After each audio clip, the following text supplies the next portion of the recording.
भगवद्गीता ध्यानश्लोकाः। नमोऽस्तु ते व्यासविशालबुद्धे पुल्लारविन्दायत पत्रनेत्र येन त्वया भारततैलपूर्णः प्रज्वालितो ज्ञानमयप्रदीपः प्रपन्नपारिजाताय स्तोत्रवेत्रैकपाणये ज्ञानमुद्राय कृष्णाय गीतामृतदुहे नमः। सर्वोपनिषदो गावो दोक्ता गोपालनन्दनः पार्थो वर्तस्सुतीर्भोक्ता दुक्तं गीतामृतं महत्। वसुदेवसुतं देवं कंसचाणूरमर्दनं देवकी परमानन्दं कृष्णं वन्दे जगद्गुरुम्।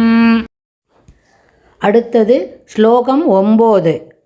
நச்சமாம் தானி கர்மாணி நிபத்னந்தி தனஞ்சய உதாசீனவதாசீனம் அசக்தம் தேஷு கர்மஷு. நச்சமாம் தானி கர்மாணி நிபத்னந்தி தனஞ்சய உதாசீனவதாசீனம் அசக்தம் தேஷு கர்மஷு. இந்த 9வது ஸ்லோகத்தில் பெருமாள் அர்ஜுனனை தனஞ்சய அப்படின்னு கூப்பிட்றார். அவன் சண்டை போட மாட்டேன்னு தானே பயந்துக்கண்டு கீழே குழப்பத்தில் இருக்கான். அதனால் கூப்பிடுறார் அவனை. எல்லா ஸ்லோகத்துலேயுமே பெருமாள் அவனோட வில்லு சாமர்த்தியத்தையும் அவன் காண்டிபத்தை வளைக்கிற சாமர்த்தியத்தையும் அதெல்லாம் என்ன அவருக்கு எல்லாமே தெரிஞ்சது தானே. அதனால் அதெல்லாம் அந்த வார்த்தைகளை சொல்லி அவனை கூப்பிட்றாரு. இதை பார், இங்கே பார், பஷ்ய தனஞ்சய பரந்தப அப்படின்னு கூப்பிட்றார். அதனால் இந்த ஸ்லோகத்தில் சொல்லும்பொழுதும் அந்த ஸ்லோகத்தை சொல்லி தானி கர்மாணி அப்படின்னு இந்த மாதிரி செயல் பண்ணுறனே, அந்த பிரளய காலத்தை தாண்டின பிறகு அந்த 24 தத்துவங்களை வச்சு பிரகிருத்தியை சிருஷ்டி பண்ணுறேன், எல்லா சிருஷ்டியில் இருக்கிறதும் இந்த என்னோட வசத்துக்கு உட்பட்டது அப்படின்னு சொல்கிறார் இல்லையா. அதை மாதிரி எல்லாமே அந்த செயல்களில் பற்றற்றவனும் உதாசீனவது ஆசீனம் ச உதாசீனனை போல் இருப்பவனுமாகிய என்னை எதுவும் கட்டுப்படுத்துவதில்லை. நிபத்னந்தி தனஞ்சய அப்படின்றார். என்னை கட்டுப்படுத்தாது.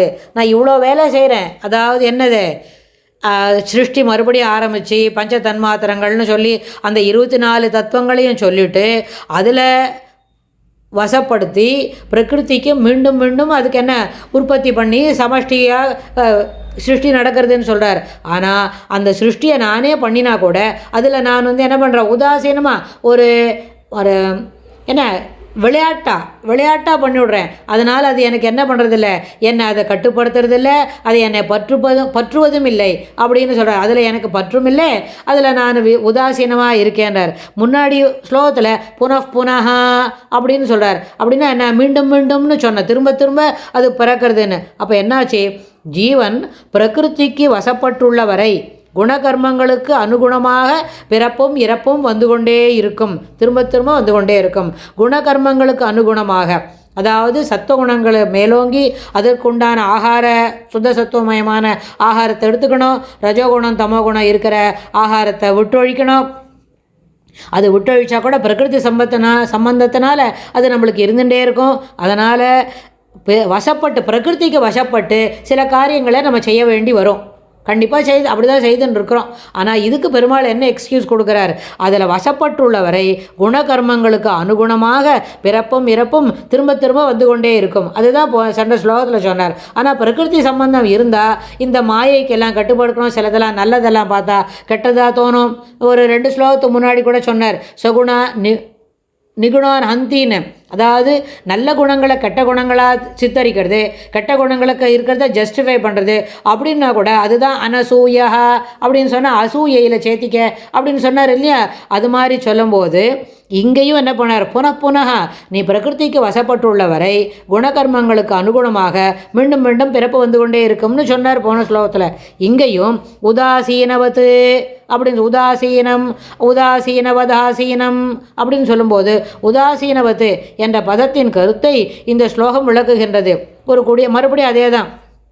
ஒரு குடியானவன் வயலில் விதைகளை விதித்தா என்ன பண்ணுவான், விதைகள் ஒவ்வொன்றும் சூரியனுடைய பார்வையில் தம் இயற்கையின்படி பூமியினின்று வளருவது போல் ஆமாம், விவசாயி பயிர் பண்ணி விடுறான், அது எல்லாம் நல்லா முளைக்கிறதா, சிலதெல்லாம் நிறைய கதிர் விடுறதா அப்படின்னு பார்த்தா அந்தந்த விதையில் என்ன வீரியத்தோட அளவு இருக்கோ அதுக்கு தகுந்த மாதிரி அது சூரியனோட கிரணங்கள் மூலமாக நம்ம போடுற என்ன தாழச்சத்து மணல் சத்து அதெல்லாம் சேர்ந்து அதுக்கு அது பயிர் வருது. அதுபோல் ஜீவவர்க்கம் பிரகிருத்தியாக, ஜீவவர்க்கமே நம்மளோட இத்தனை ஜீவகோட்டிகள் இருக்கமே, இந்த ஜீவவர்க்கமே பிரகிருத்தியாக வயலில் பகவானுடைய பார்வையில் முளைத்து வளர்கின்றன. பிரகிருத்தியை பார்த்து நீ ஏன் சிருஷ்டிக்கிறாய், எங்கனம் சிருஷ்டிக்கிறாய் என்று கேட்டு அது விடை கூறுமா? அது விடை கூறுவதாயிருந்தால் நீ ஏன் சிருஷ்டிக்கிறாய், எங்கனம் சிருஷ்டிக்கிறாய், இந்த சாமர்த்தியம் உனக்கு எங்கேருந்து கிடச்சிது, எவ்வளோ இப்படியெல்லாம் செய்யறதுக்கு உனக்கு எவ்வளோ ரொம்ப சிரமமா அப்படின்லாம் கேட்டால் அது பதில் சொல்கிறதுன்னு வைங்க. சுவாமி நம்மளோட அவ்வளோ இந்த மாதிரி ஜீவனோடெல்லாம் பேசுவாரான்னு தெரியாது. அப்படி அது விடை கூறுவதாக இருந்தால் என்னை போல் பேசாமல் இருந்து கொண்டு உன் பணியை நீயே செய்தால் அது உனக்கு தானே விளங்கும் அப்படின்னு அது சுவாமி சொல்லுவார் பதில். அந்த பிரகிருதி இருக்கே, இந்த சிருஷ்டி பண்ணுறது நம்மளுக்கெல்லாம் தெரியணுமோனோ, எப்படி பண்ணினேன் அப்படின்னு நம்ம கேட்குறோம். நம்ம கேட்டால் பெருமாள் என்ன பண்ணுவார், இதை மாதிரி வாய மூடின்று இதான் பண்ணுறேன் அதான் பண்ணுறேன் இப்படிலாம் பண்ணுறேன்னு எந்த ஒரு காரியத்தை பற்றியும் என்ன பிரஸ்தாபிக்காத, இப்படியே பெரிய பிரலாபித்து பேசிகிட்டே இருக்காத, அமைதியாக இரு, வாயை மூடிண்டு அமைதியாக இரு, பேச்சை குறை அப்படின்னு சொல்கிறாரு. என்னது என்னை போல் பெருமாள் என்ன சொல்வார், என்னை போல் பேசாமல் இருந்து கொண்டு உன் பணியை செய்தால் உனக்கு அது தானே விளங்கும் என்று சொல்லும். ஏன் அந்த உன் பணியை செய்தால் அந்த வார்த்தையை பெருமாள் சொல்கிறாருன்னா, அர்ஜுனன் ஒரு ராஜா, அவன் ஜனங்களை காப்பாற்ற வேண்டியது அவனோட கடமை. முதல்ல தன்னுடைய கூட இருக்கிறவாளை காப்பாற்றணும், என்னது நாட்டை பரிபாலிக்கணும். அப்படின்னா அவன் போய் சண்டை போட மாட்டேன்றான். ஸோ அவனை எப்படி இருந்தாலும் சொல்லி அவனை எழுப்பணும்னு சொன்னால் இதுபோல் ஒரு இடத்துலையும் உன் பணியை செய்தால் அது உனக்கு தானே விளங்கும் அப்படின்னு அதுக்கு சொல்லி கொடுக்குறார். அதனால் இந்த 8, 9 அந்த ஸ்லோகத்திலலாம் பெருமாள் அந்த சிருஷ்டியை என்ன பண்ணுறார், தானே இதை செய்கிறதாகவும் அதனால தான் இப்படி அது உனக்கு சகுணமாக இருக்கிறோம், நிர்குணமாக இருக்கும். சகுணம்னு சொன்னால் எல்லா குணங்களுக்கும் வயப்பட்டது.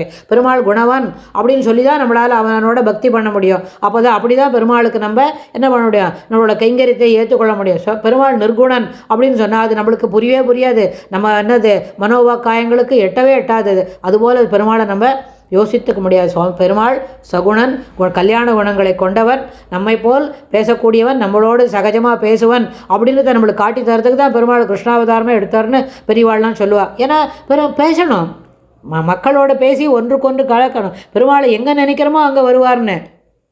அதனால் இந்த ஸ்லோகத்தில் பொறுத்தன வரைக்கும் நம்மளுக்கு யதார்த்தம் என்னதுன்னு சுவாமி எல்லாருக்கும் விளங்க வைக்கிறார்.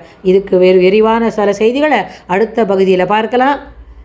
ஸ்ரீகிருஷ்ணாய துப்யம் நமஹ.